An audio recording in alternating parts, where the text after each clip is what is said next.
Assalamualaikum warahmatullahi wabarakatuh. Alhamdulillahirabbil alamin. Allahumma shalli ala sayyidina Muhammadin wa ala alihi wa ashabihi ajmain. Hadirin di masjid, para pendengar MKFM dan seluruh jaringan radio yang merilai pagi ini, juga para penyimak di MK TV, salingsapa.com TV dan Tauhid TV yang merilai di seluruh penjuru dunia.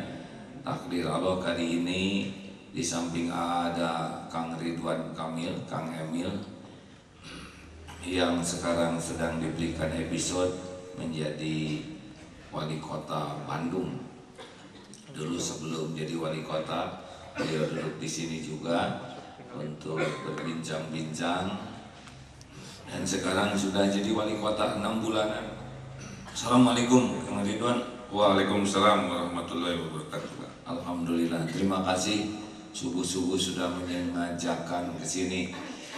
Saya paham betul bahwa jadi pejabat itu bukan sesuatu yang ringan. Bagaimana kabarnya? Sudah 6 bulan jadi wali kota, apa yang berbeda? Uban bertambah 3 kali lipat. 3 kali lipat. Alhamdulillah. Nanti ada tekniknya mengurangi ubannya, digundulin. Kenapa uban bertambah? Itu juga nggak bisa dijawab, tapi memang permasalahan di kota Bandung ini lahir dan batin, saya bisa sampaikan. Tidak hanya masalah infrastruktur yang kita lihat, juga menemukan bahwa sebagian pola pikir dari masyarakat itu seringkali juga menjadi tantangan. Ambil contoh, dulu saya pernah menasihati kelompok masyarakat supaya tidak buang sampah sembarangan. Mereka bilang alasannya karena nggak ada tempat sampah, Pak Wali. Setelah diberi tempat sampah, jumlahnya banyak, ternyata sama juga, masih membuang sampah, tapi tidak ke tempat sampah, cuma 1 jengkal dari tempat sampah. Iya, di pinggir. Pengen di pinggir jengkal. Padahal tinggal 2 detik gitu, tapi nggak mau juga. Jadi ini mewakili sedikit tantangan bahwa kita ini harus mengubah pola pikir jika kota kita ingin nyaman. Jadi kota kita tanggung jawab kita, itu jadi saya semangat sekarang. Baik. Sebelum kita bicara lebih dalam ya, apa yang berbeda nih sebelum menjabat dan sesudah menjabat? Dari macam-macam perbedaannya. Kita harus tahu ya bahwa punya jabatan itu tidak segampang sebelumnya dalam pikiran. Apakah benar? Betul, jadi karena urusannya begitu banyak, waktu kerja jam normal ini nggak mencukupi ya untuk mengkoordinasikan urusan. Dari sejak terakhir kita bertemu sampai sekarang, pulang ke rumah jam 11, jam 12, tadi malam masih apel siaga jaga sibuk sampai setengah 1. Jadi judul lagunya Akang Jarang Pulang gitu. Tapi diikhlaskan saja karena nawaitunya juga kan beberes ya. Tuh, jadi bagi saudara-saudara yang mau jadi pejabat itu tidak sesederhana sebelumnya ya. Betul? Sebelumnya kan wah ini itu pas derman. Ternyata jadi upahnya itu adalah perubahan positif aja. Jadi misalkan saya menertibkan PKL Kepatihan, wah itu perjuangannya panjang. Nggak ada yang saya nikmati kecuali sebuah SMS kecil mewakili itu. Tidak ada SMS gini Pak Wali, hatur nuhun, Kepatihan sekarang beres gitu, nggak macet lagi. Baru kali ini suami saya mau nganter lagi belanja di Kings. Tapi burung aja. setelah kompoknya semua SMS ya. Ada cerita kebahagiaan kecil aja gitu kan. Berarti suami istri romantis lagi, belanja bareng lagi, pulang-pulang mungkin itu dan seterusnya, tiba-tiba keluarganya happy lagi.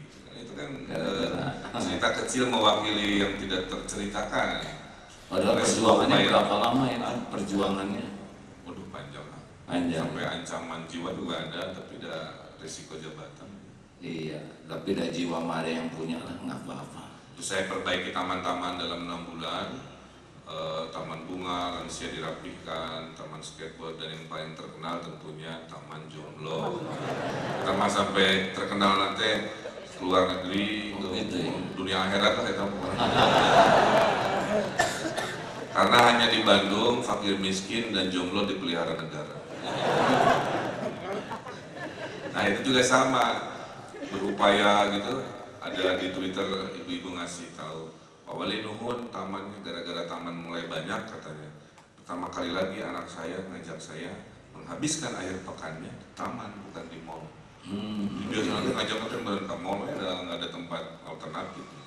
Nah sekarang dengan banyak upgrade di taman, tiba-tiba senang anaknya lari-lari, main-main, main musik macam-macam. Jadi ini bagi saya perubahan dan cerita kecil itu mewakili cerita yang tidak terceritakan yang membuat saya semangat lah dari sisi rewardnya lah. Jadi rewardnya itu kepuasan bahwa perubahan memang sedang diperlihatkan. Dan kereta api juga kalau belok mah bunyi.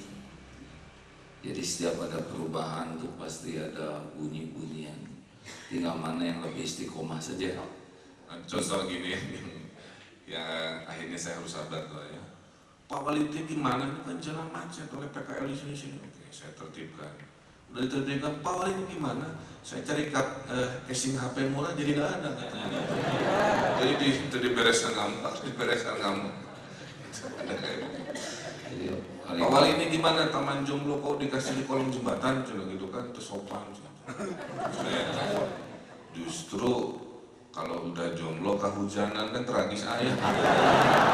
Mending jomblo kayuhan gitu. Itulah kenapa taman jomblo di kolong Pasopati. Jadi akhirnya sabar aja, menjelaskan sambil relax aja. Jadi serius kan macam capek gitu ya. Jadi seperti Rasulullah juga, makanya Rasulullah sudah terkenal al-amin, terpercaya, dihormati, nggak diragukan. Tapi ketika mulai melakukan perubahan mah judulnya sama, kawan jadi lawan, yang muji jadi nyaci. Tapi tidak semuanya juga dilihat oleh Allah, tidak ada yang disia-siakan, dan pada waktunya juga Allah akan memberikan nikmatnya. Dan memang kenikmatan itu tidak harus cash, kadang-kadang harus dipanjangkan. Semua pejuang kebenaran begitu. Kalau pejuang kengacauan ya seperti biasa, banyak pendukungnya yang ngaco ya. Nah waktu pulang jadi makin dikit ya. Ya yang sedikit menyesuaikan waktu keluarga ya. Jadi paling waktu berkualitasnya maksimal hanya 4 jam seminggu.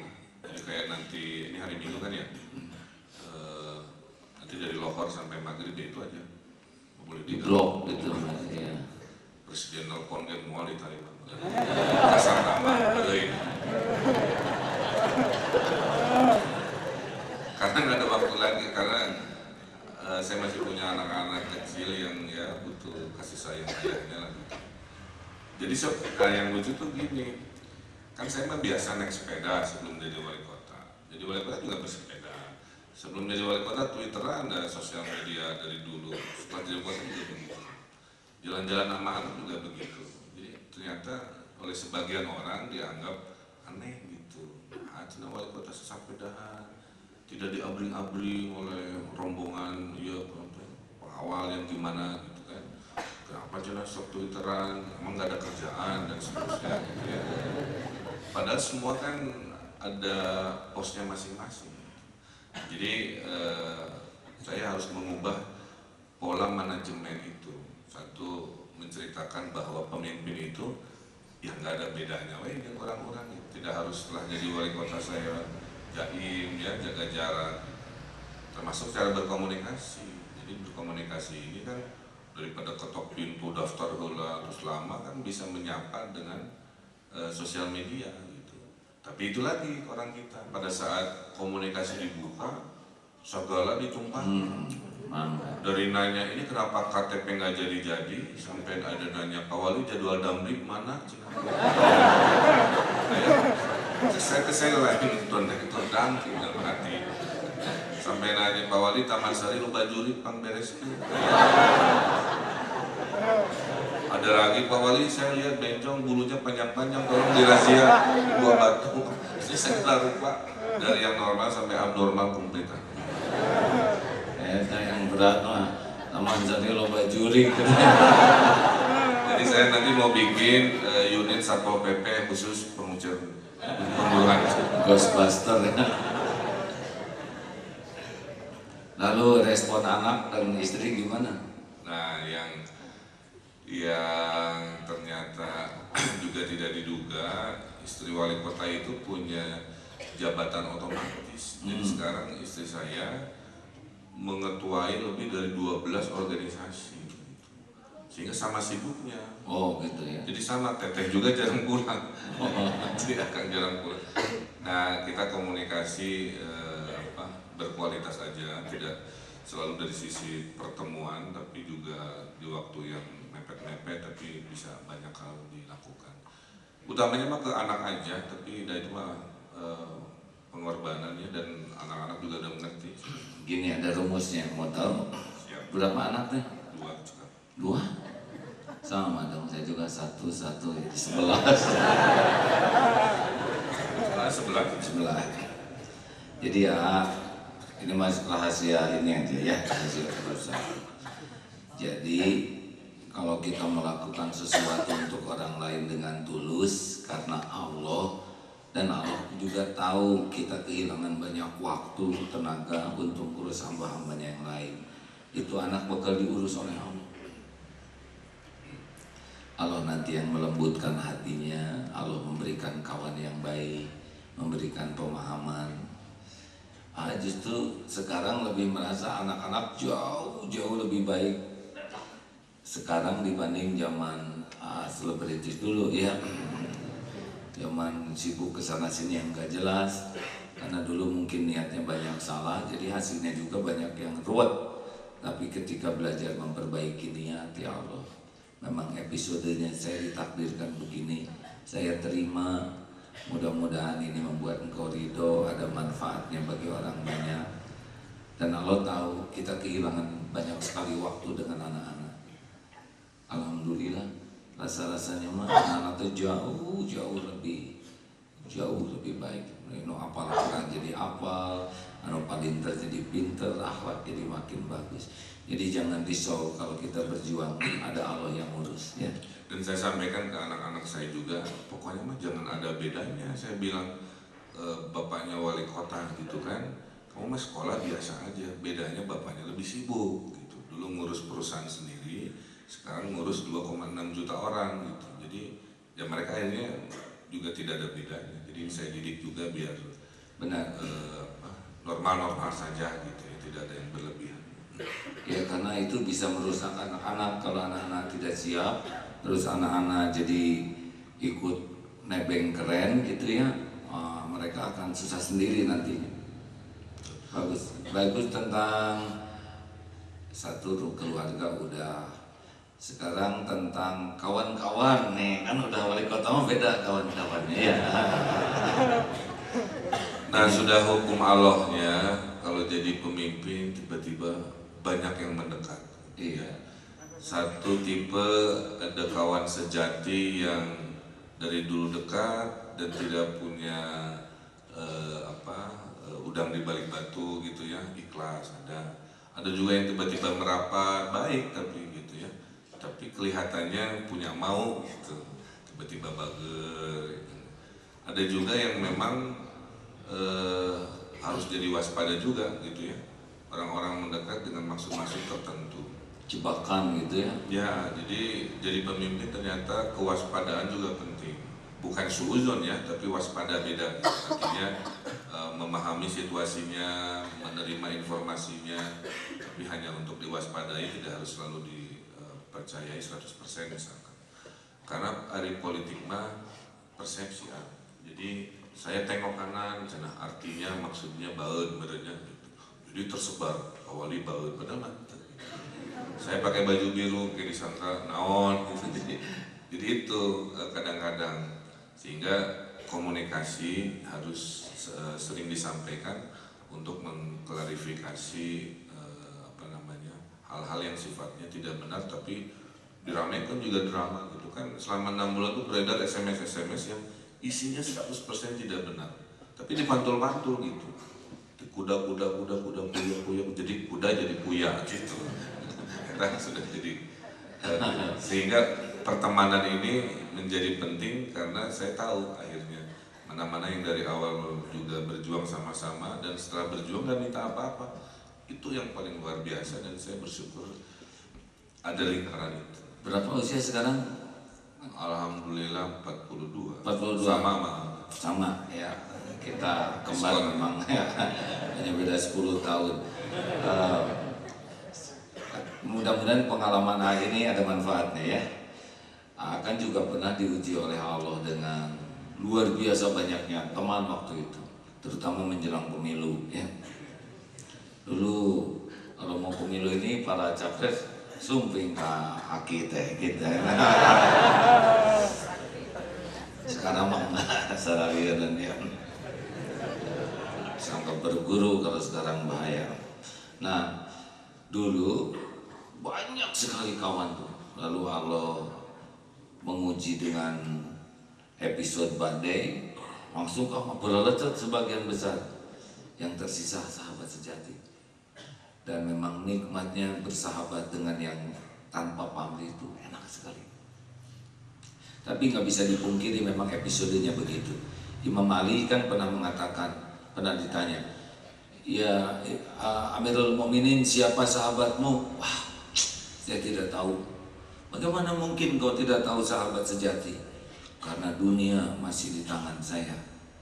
Nanti kalau dunia udah nggak di tangan saya akan tahu.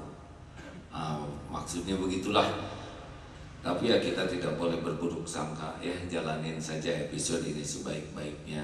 Siapa yang mau berkawan, tapi yang paling tahu rahasia itu Allah. Makanya terus berlindung ke Allah, karena kita bisa dimanfaatkan, dijebak, tapi Allah tahu semua rahasia. Kita mau baik ya.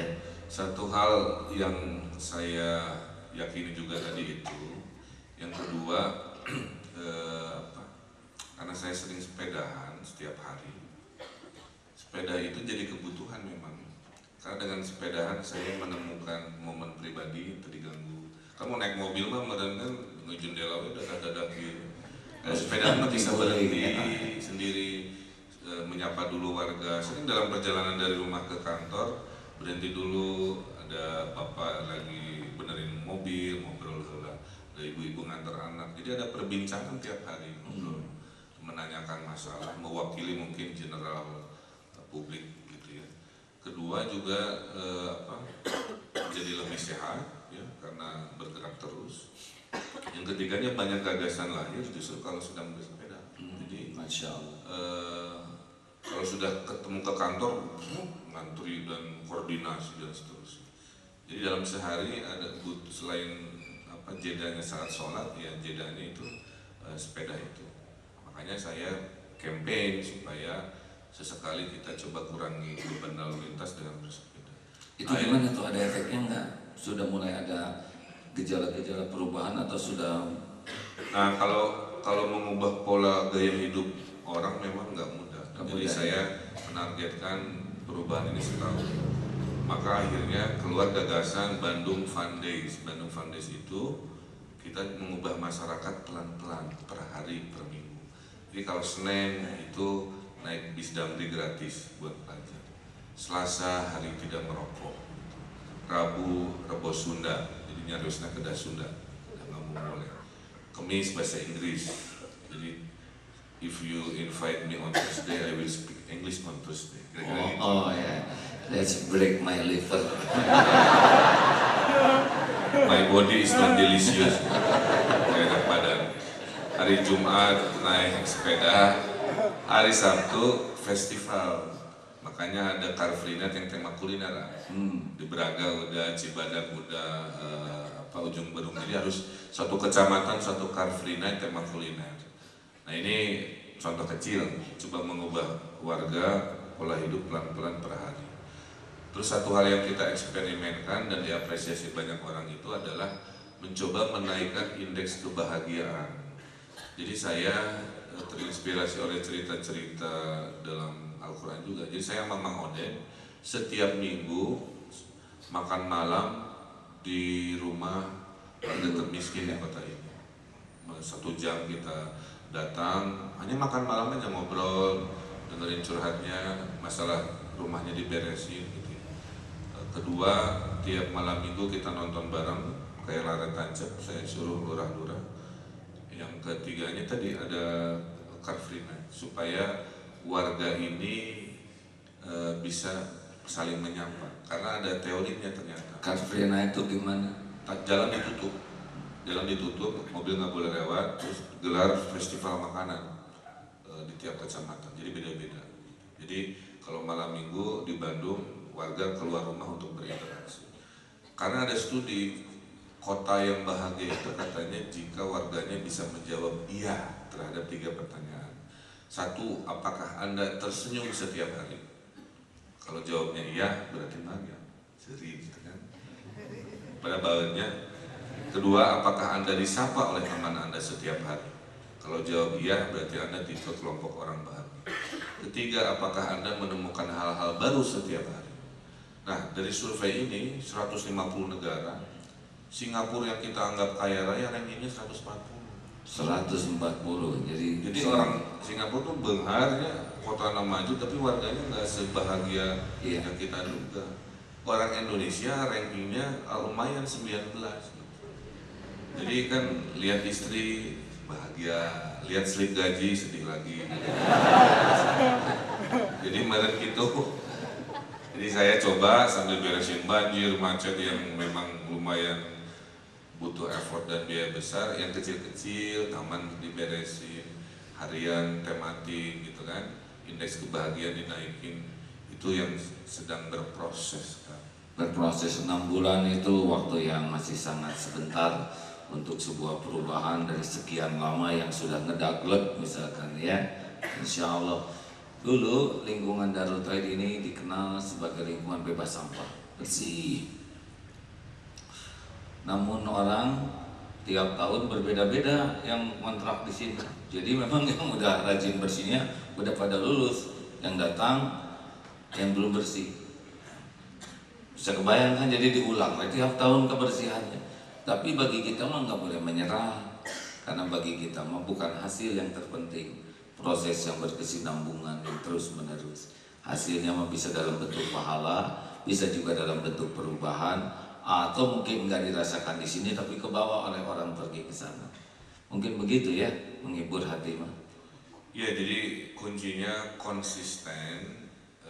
Istilah saya tidak mudah tapi tidak boleh menyerah. Jadi sekarang kita juga, ini orang Indonesia itu kadang-kadang butuh di propaganda istilahnya, dinasehati tapi terus menerus dengan kalimat itu.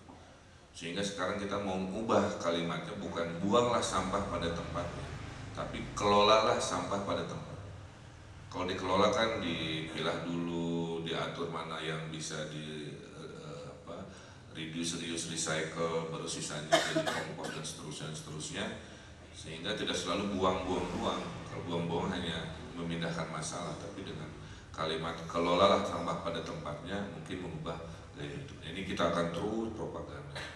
Yang betul mah buanglah mantan pada tempatnya, nah itu betul. Buanglah sampah harus dikelola. Atau boleh yang itu untuk keluarga mungkin, tapi kalau untuk perorangan boleh juga nih disosialisasikan TSP. T-nya apa? TSP. Tahan buang sampah sembarangan. S-nya apa? Simpan sampah. P-nya pungut sampah adalah sedekah. Tahan, simpan. Ya, TSP, tahan. Jadi kalau punya sampah, tahan. Tradisinya tuh jangan sampai dibuang. Kemudian ketemu, simpan sampah pada tempatnya. Kalau nggak ada tempat sampah, saku ini tempatnya. Kalau lihat sampah, pungut. Kalau 1.000.000 orang nahan buang sampah, 1.000.000 sampah nggak ada di Bandung ini, benar? Kalau 1.000.000 orang menyimpan sampah pada tempatnya, tidak ada yang sembarangan. Dan 1.000.000 orang mau ngambil 1 sampah aja sebagai sedekah, 1.000.000 sampah itu beres. Tadinya saya mau TSM. TSM apa? Tahan, simpan, makan. Bersih ya. Tapi ini memang kerja yang harus konsisten betul. Jadi harus diberitahu supaya tahu, diajarin supaya paham, dan dilatih supaya bisa. Satu hal yang akhirnya saya menguatkan diri dan mengubah gaya kepemimpinan, ternyata mengelola kota ini, supir ini harus sering turun jadi montir, kira-kira konsep filosofinya. Jadi nggak bisa memimpin hanya membawa kendaraan tanpa sering-sering meriksa mesin. Nah, oleh karena itu dalam 6 bulan ini saya nggak hanya duduk di meja mimpin rapat nyuruh-nyuruh. Jadi turun ke lapangan justru sekarang 50% waktu saya banyak di lapangan. Pada saat hujan ngarahin pompa air harus di mana gitu kan. Sudah 4 minggu selalu apel malam, jadi saya udah 4 minggu malam mingguannya dikasih sama tentara Satpol PP gitu kan. Oh ya itu ya apa yang membereskan gazebo, betul. Jadi memang tuntutannya harus begitu, dan itu butuh kondisi fisik yang prima karena di lapangan kan tuntutannya luar biasa. Nah jadi dirubah polanya sekarang udah menyesuaikan, jadi biasa lah gitu. Kira-kira Bandung mah kalau mau beres ya memang harus dari detail sampai teori gitu, itu harus satu paket, tidak bisa hanya gaya-gaya tunjuk-tunjuk itu nggak akan selesai. Dan saya syukuri ya kolaborasi di Bandung ini luar biasa. Jadi saya terharu ya, militer-militernya itu mau bantu kota Bandung. 2 hari itu sampah yang bertahun-tahun di Pasar Caringin beres oleh satu kompi gerbuknya lah gitu. Ini memang tidak bisa dipungkiri kehebatan tentara tuh ya. Makanya saya mengapresiasi yang disiplin-disiplin seperti ini harus jadi sebuah gelombang perubahan gitu. Bagaimana pelajar santri tapi punya disiplin seperti minimal mendekati militer. Nah, itu baru juara dunia tuh kalau bisa. Coba kita tes sebentar ya. Oh, gitu. Duduk, siap. Oh siap, nggak bisa bergerak nih emang gitu. Ancamnya begini. Istirahat tempat, gerak. Bisa setengah jam begini. Kalau saya lagi ke belakang dan lupa istirahatin. Jadi memang disiplin bukan milik tentara, disiplin itu milik orang yang ingin punya keberhasilan. Coba, tiada prestasi tanpa disiplin, tiada masa depan tanpa disiplin, pribadi tangguh dalam teori mah gampang ya. Inilah yang membedakan kenapa bangsa Korea dan Jepang berlari cepat. Kuncinya bukan soal ilmu. Ilmu mah orang Indonesia juga pintar-pintar, tapi disiplin. Jadi ada 2 orang pintar gitu ya, yang membedakan dia maju atau tidak karakter dari kepribadiannya, bukan intelektualitas. Jadi saya lihat orang Korea itu punya slogan namanya kalahkan Jepang. Jadi gitu. Oh gitu ya. Jadi namun eno hare-hare leha-leha, kita kan mengalahkan Jepang, kamu kerjanya lebih semangat. Oh siap. Pantas saya pakai Samsung sekarang. Jadi sekarang kan Korea udah nyusul gitu. Jadi ini juga sedang kita ubah, ya, mohon dukungan dari AA juga bagaimana disiplin ini disuntikan menjadi sebuah nilai-nilai keseharian. Hanya dengan itu saya yakin kita bisa menjadi bangsa yang berkompetisi dengan kuat dan baik di dunia. Amin, amin. Ini sekedar informasi aja buat Kang Emil. Apa sih yang dicita-citakan di pesantren ini dan pesantren lain pasti udah jauh yang lebih bagus. Ini hanya ingin sederhana. Jadi pesantren ini enggak jadi pesantren internasional dan sebagainya, tapi ingin punya karakter apa? Bagus. Kan karakter tuh ada baik, jelek, ada kuat, lemah. Jadi karakter baik aja nggak cukup. Yang ada yang namanya balem, dia baik tapi lemah. Dia orangnya jujur, orangnya rendah hati, tapi ya begitu, kurang disiplin, kurang berani ngambil keputusan dan kurang tangguh. Dia baik untuk dirinya sendiri, tapi ini juga ada lumayan. Ada namanya karakter jelem, dia jelek tapi lemah, mah apes ya, mau nyontek ketinggalan, dicontekan teh, mau nyolong ketiduran, maling ayamnya nggak ketangkep, dia yang ketangkep ya, karena lebih gesit ayam daripada itu. Ini mah apes aja. Ada juga karakter jeku, jelek dan kuat. Nah ini para koruptor, para penjahat di sini dia ngaco kan berani dan tangguh lagi, pantang mengeluh, rangsek terus dan disiplin di dalam mencapai cita-cita ngaconya. Nah Indonesia rusak oleh yang ceku, gajah lemah, nggak bisa apa-apa. Nah kita ingin punya karakter baku, baik dan kuat. Baik bagus tapi tidak cukup. Baik apa saja yang paling penting? Ikhlas. Jadi kalau nggak pakai ikhlas capek hidup ini. Yang kedua, jujur terpercaya. Pokoknya mah jujur selamat. Jujur selamat. Udah itu udah jaminan ya. Yang ketiga, tawadu. Karena kalau sudah sombong pasti banyak musuhnya, nggak akan bisa kerjasama. Hanya orang yang tawadu yang akan kuat. Seperti pohon yang akarnya menghujam ke tanah, itu akan kuat dihempas badai. Tapi kalau udah di atas, roboh dia. 3 karakter baik fondasinya: ikhlas, jujur, tawadu. Karakter kuatnya apa yang pertama? Berani. Berani itu bukan masalah gelut, tetapi masalah ngambil keputusan yang Allah sukai. Kayak tahajud, itu kan perlu keberanian. Tahajud jangan, tahajud jangan. Bangun, setan kalah, betul tidak? Ke masjid jangan, ke masjid jangan, ke masjid. Setiap langkah menggugurkan dosa. Di jalan bisa silaturahim. Sekali sholat subuh sepanjang malam dianggap sholat sunat. Terus menerus. Itu perlu keberanian. Ada sampah, pungut jangan, pungut jangan. Pemberani gimana? Oh begitulah. Jadi setiap saat kita ambil keputusan, dan keputusannya yang Allah sukai, pasti sukses dalam pandangan Allah ya. Karakter kuat yang kedua apa? Mana suaranya apa? Ulangi. Yang kedua disiplin. Jadi disiplin itu sudah berani kan? Karena kalau nggak berani, dijaga keberaniannya dengan disiplin. Orang yang disiplin pasti akan kuat. Karena dalilnya begini: al-mu'minu qawiyyu khairun wa habbu ilallah minal mu'mini dha'if.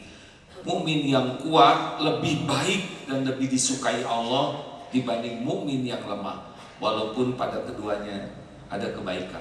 Kalau udah mukmin pasti baik, tapi yang kuat itu lebih disukai Allah. Dan tidak ada kekuatan kecuali dengan disiplin. Sok yang kuat hafalannya pasti disiplin bacanya, benar? Yang kuat badannya diantaranya disiplin olahraganya. Yang tidak mencret disiplin jaga perutnya. Yang ketiga apa? Ulangi suaranya mana? Yang ketiga tangguh. Pribadi tangguh. Nah, jadi kalau sudah mulai banyak mengeluh, tidak menyelesaikan apa-apa. Karena hidup ini memang seperti ini yang harus dihadapi. Nah supaya pribadi tangguh, itu kuncinya adalah cita-citanya harus tinggi. Orang-orang yang mau naik puncak Mount Everest, dia tidak akan mengeluh dengan dingin, karena dia tahu untuk mencapai cita-cita naik ke puncak gunung salju pasti dingin, benar? Nah orang yang banyak mengeluh itu orang yang dangkal cita-citanya. Makanya Kang Emin ingin Bandung juara, dijamin tidak akan mengeluh, ya kan? Siap.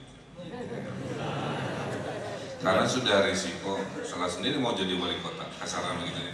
Jadi saya menyemangati juga begitu tiap pagi sebelum ke kantor, sebelum bersepeda, ngaca heula sambil ngaca, menyemangati jika ngobrol gitu dengan dialognya. Tapi irama saling menguatkan bahwa nawa itu saya setiap hari ya membereskan urusan-urusan Bandung lah. Dan mudah-mudahan dengan keikhlasan itu meringankan gitu. Karena kalau dipikirin semua nama, waduh, saya hitung-hitung saya ini harus membereskan lebih dari 300 urusan. 300 urusan. Tapi boleh saya sampaikan dalam 6 bulan sudah 10 sampai 12 urusan sudah bergerak. Jadi kalau anak simpulnya ya, kalau anak tangga mah ada 300 menuju puncak tulisan Bandung juara, saya sudah menapaki 12 anak tangga. Jadi masih ada 200-an lebih yang dikereya cicil. Maka ada yang tanya, suka ada, Pak Wali, kumaha capek itu ngurus Bandung? Saya jawab teh, riweuh tapi danya aja. Kalau dengan cinta mah riweuh dan resep deh. Dengan cinta, dengan manajemen sayang gitu ya, ya dikereya aja gitu. Jadi insya Allah. Ini ada sedikit tambahan. Kalau bata numpuk banyak nih bata, dan harus pindahkan. Jangan lihat numpuknya, bikin nyelak di sini. Lihat bata terdekat dan mulai pindahkan. Gak usah banyak ngomong, pas weh. Aneh nanti bata ini pindah.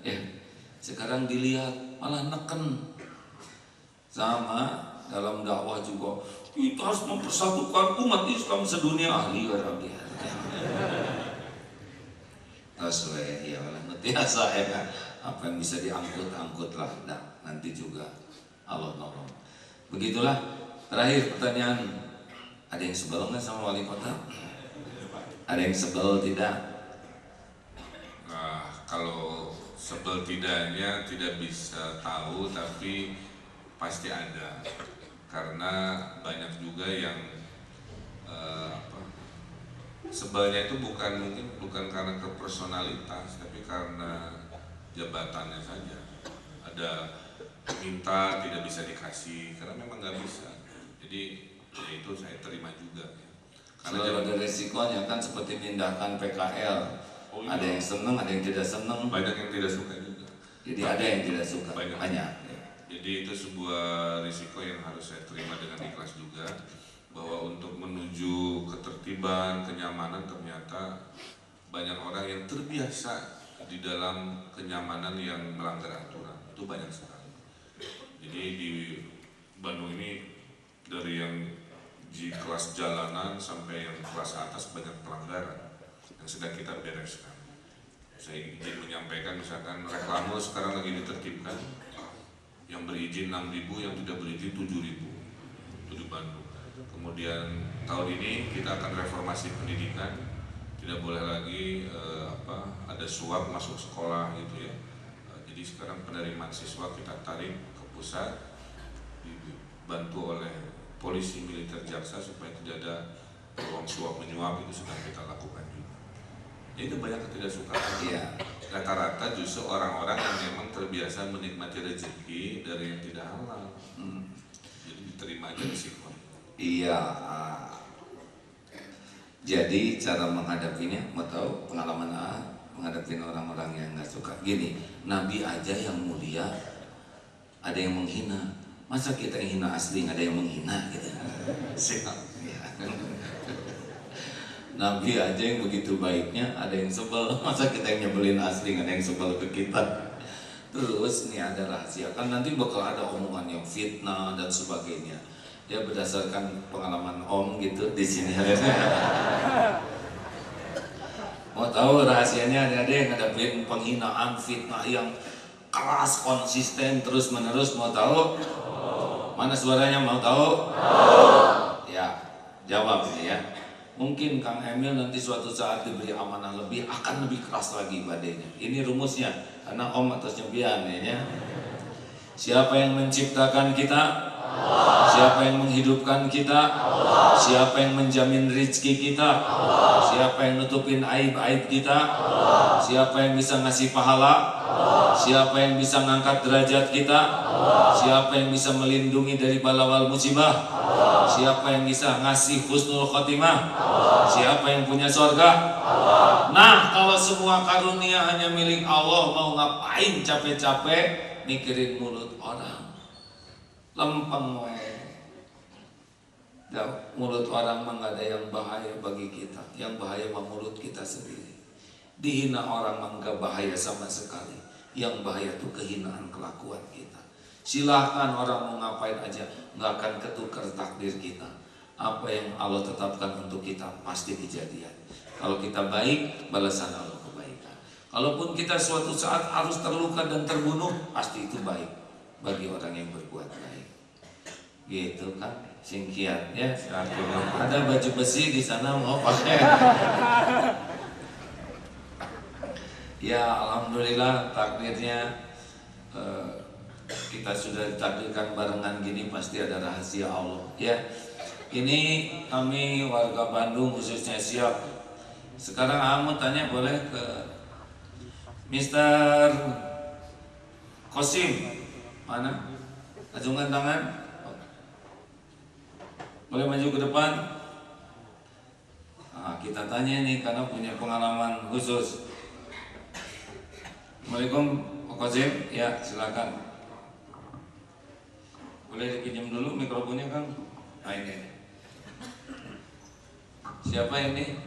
Tadi Qasim sudah ya. Pak Qasim ini dari Hisana. Jadi Hisana tuh, ya Hisana ini outlet ayam goreng. Ada sekitar 320 kerjasama dengan Darut Tauhid. Para karyawannya dilatih di sini, hasil keuntungannya juga dipakai beasiswa. Bahkan yang di sini 40% keuntungan untuk membiayai pendidikan di sini.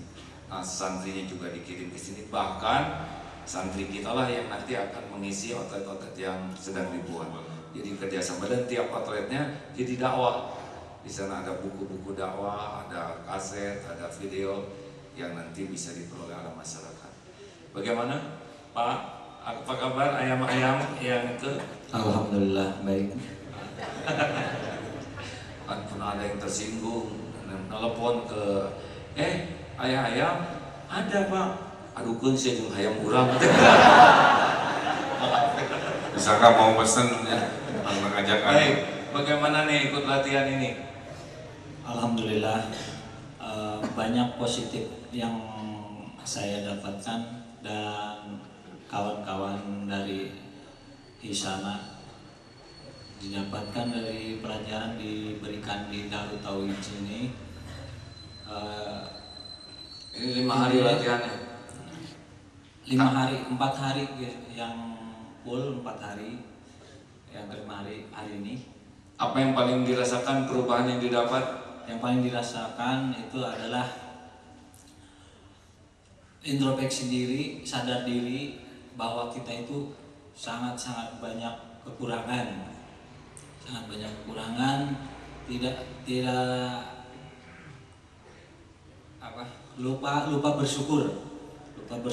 Jadi intinya adalah makin sadar kesalahan yang selama ini dilakukan. Iya betul. Dan sekarang punya tekad baru sesudah ini. Insya Allah. Apa tekadnya diantaranya? Merubah segalanya yang kekurangan sebelumnya. Misalnya merokok. Sekarang bertekad berhenti. Insya Allah bertekad berhenti merokok. Karena rokok itu satu racun. Jadi sadar sekarang itu. Iya sadar. Sekarang sadar, besok Insya Allah selanjutnya sadar. Baik. pulang dari sini ayam-ayamnya juga lebih soleh. Jadi pentingkah bagi seorang pedagang, penunggu kios seperti itu untuk ikut latihan seperti ini? Sangat penting. Kenapa menjadi sangat penting? Karena di dalam kios itu nggak ada pelajaran seperti di sini. Oh iya, Pasti. Di dalam kios yang ada pelajaran cuman hanya satu mengaduk ayam dan menggoreng ayam, yang ketiga melayani konsumen. Tapi kalau dengan pelatihan jadi tahu ini bisa jadi ibadah ya. Iya, begitu. Baik, terima kasih Pak Qasim. Ya nuhun, alhamdulillah. Ya ini baru turun dari hutan pada di gunung ya. Memang tidak disangka pasti teman-teman udah dilatih baris berbaris masuk hutan, solo bivak, penyeberangan basah ini sudah dilatih di situ Lembang nih. Oke, jadi secara fisik sudah prima lah ya. Mudah-mudahan ya. Tapi yang menarik dari Hisana ini kemarin para pimpinannya dulu, kemudian baru karyawannya. Nanti grup yang keempat ya, semua pimpinannya akan dilatih yang persis sama dengan dilatih karyawannya. Nah ini sinergi seperti ini menjadi penting nih. Betul, di Pemkot juga sekarang kita sedang meningkatkan daya saing dengan peningkatan kualitas personalitas lah.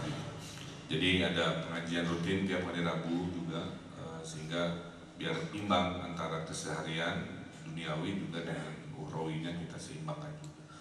Nah mudah-mudahan dengan begitu tadi kualitas seperti santri-santri ini bisa jadi contoh juga. Boleh diajak ke sini dari Pemda-Pemda yang lain ke sini ya, ya. Program nanti dimulai dari wali kotanya dulu ya. Siap. Oh Pak, Kalau Bapak tanya, mereka suka sekali latihan ini outbound, tapi outboundnya tuh jauh lebih sampai ke flying camp, malam-malam pindah tenda, bikin bivak sendiri. Enggak ada yang nggak nangis, Pak. Pasti nangis ya. Sekeras apa benar? Tuh, yang taras sholat, wiwi malam tuh. Iya. Baik, kita tanya lagi. Mana? Nisa, mana ada Nisa dan Ariska yang SSG, acungan tangan. Ya, boleh berikan mikrofonnya. Ini santri siap guna. Sudah berapa kali berlatih, Dek? 4 minggu ya. Total semua berapa bulan?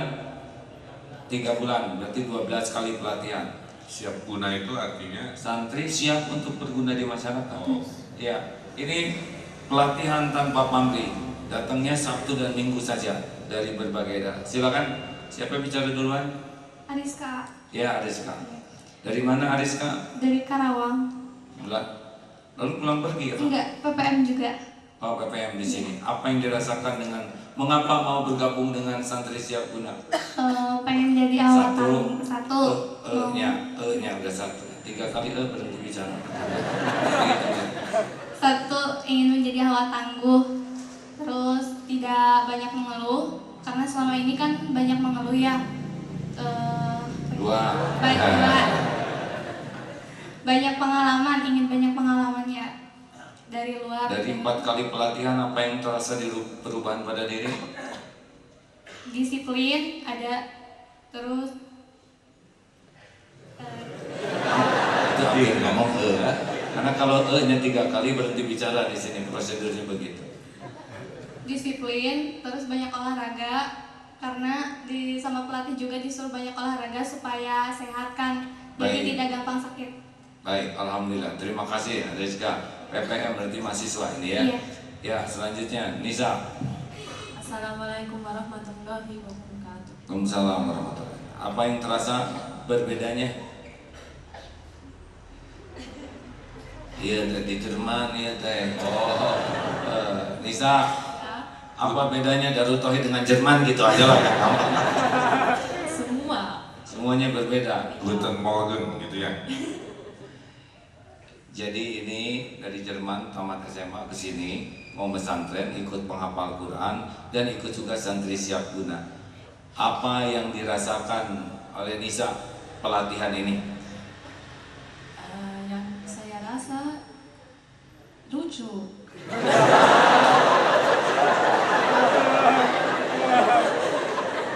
Memang tidak cocok dengan konsep pelatihan.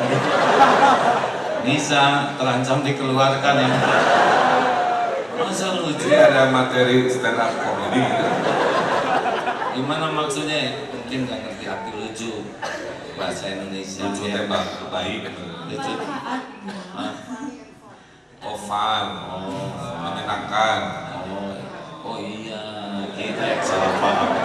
Oh, mengesankan, ya. Mengesankan, menyenangkan. Bahasa pendeknya lucu. Gimana? Coba Nisa jelaskan. Apa yang paling dirasakan? Apa yang paling lucu apa?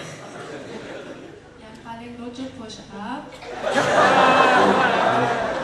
Dia salah mengerti loh. Salah kurikulum gitu. Padahal yang disuruh push up rata-rata manyun. Baik, ada perubahan apa yang Nisa rasakan? Gerakannya lebih cepat. Gerakan lebih cepat. Tidak banyak mengeluh. Tidak banyak mengeluh. Olahraganya lebih Disiplin. lebih strong. Lebih kuat. Lebih semangat lah. Kita harus bijaksana memahami kan. Jangan sampai seperti tadi ya. Niatnya baik, kita yang salah paham. Sama disiplin Disiplin ya. paling penting. Waktu Nisa sebelum ke sini latihan dengan waktu Nisa di sana di Hamburg, apa yang paling beda yang Nisa rasakan di hati Nisa tuh? Ibadah ibadah, ilmu, sama olahraga sama kerudung. Oke, ya, baik. Kadang tidak harus semuanya kita pahami, ya. Kita berusaha memahami. Terima kasih Nisa, ya. Alhamdulillah.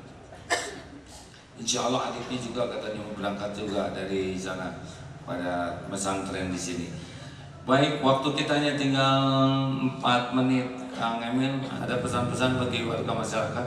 Ya, jadi para pendengar, saya menghimbau lah, Bandung ini insya Allah sedang berprogres menuju kebaikan, menuju Bandung yang lebih nyaman. Tapi ini hanya masalah kecepatan. Kecepatannya bisa lambat, bisa cepat.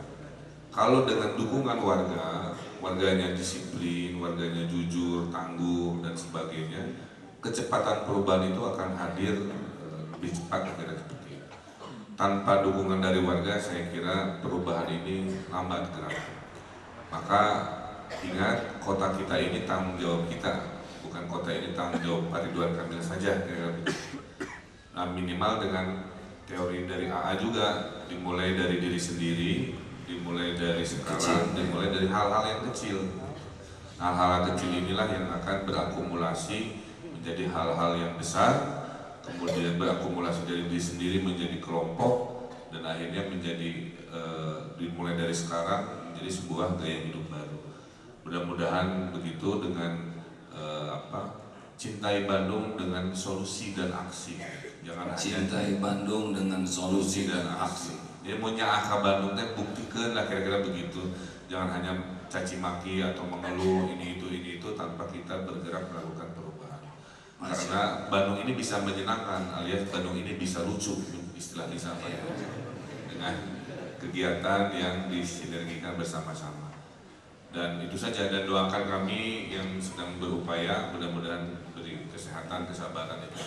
Amin ya rabbal alamin. Para pendengar yang baik, kalau kita memilih pemimpin tidak cukup hanya dengan memilih, karena pemimpin hanya satu, tapi kita harus membantu setidaknya dengan doa juga. Maka mendoakan pemimpin agar pemimpin kita menjadi pemimpin adil, amanah adalah bagian daripada tanggung jawab kita terhadap orang yang kita pilih. Ya, terima kasih Kang Ridwan Kamil.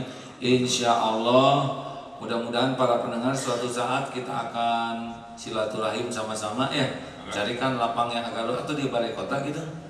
Tergantung jumlahnya bisa diatur.